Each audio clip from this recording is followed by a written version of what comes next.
नमस्कार मंडळी, आज आपण बघणार आहोत तिखट डाळीची आमटी कैरी घालून। इथे मी एका भांड्यामध्ये 2 चमचे मोठे तेल तापत ठेवलेलं आणि त्याच्यामध्ये हिंग घातलाय। हिंग घातल्यानंतर आपण त्याच्यात घालणार आहोत लसूण। भरपूरसा असा लसूण घालायचा त्याच्यामध्ये, त्याचा स्वाद खूप सुंदर येतो आमटीला। त्यानंतर आपण घालणार आहोत राई।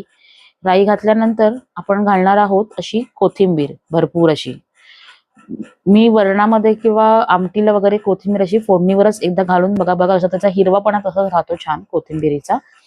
आणि मग इथे मी ना मूग डाळ आणि तूर डाळ अशी ना दोन्ही समप्रमाणामध्ये एक एक वाटी छोटी शिजवून घेतले। त्याच्यामध्ये मसाला हळद टाकलेले आणि मग आपण ती डाळ शिजवलेली त्याच्यावरती घातलेली आहे। एक मोठा असा गुळाचा खडा, कारण आंबट गोड आपली आमटी आहे। आणि चवीप्रमाणे मीठ घालूया।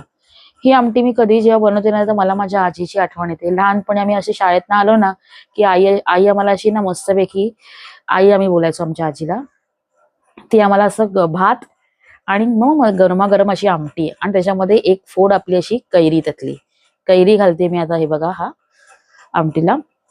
आणि मग याचं प्रमाण तुम्हाला पाण्याचं, तुम्हाला जेवढी घट्ट किंवा पातळ हवी आमटी त्याप्रमाणे तुम्ही ठेवू शकता। आता आपण आमटीला मस्तपैकी उकळ येऊन देतोय छानपैकी। उकळ आल्यानंतर आपली आमटी तयार होणार आहे। चांगली उकळून द्यायची, कैरी थोडीशी शिजून द्यायची आहे ना।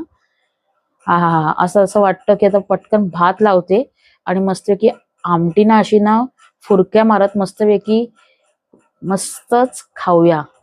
रेसिपी आवडली असेल ना तर नक्की लाईक करा, चॅनलला सबस्क्राईब करायला विसरू नका। बाय, नमस्कार।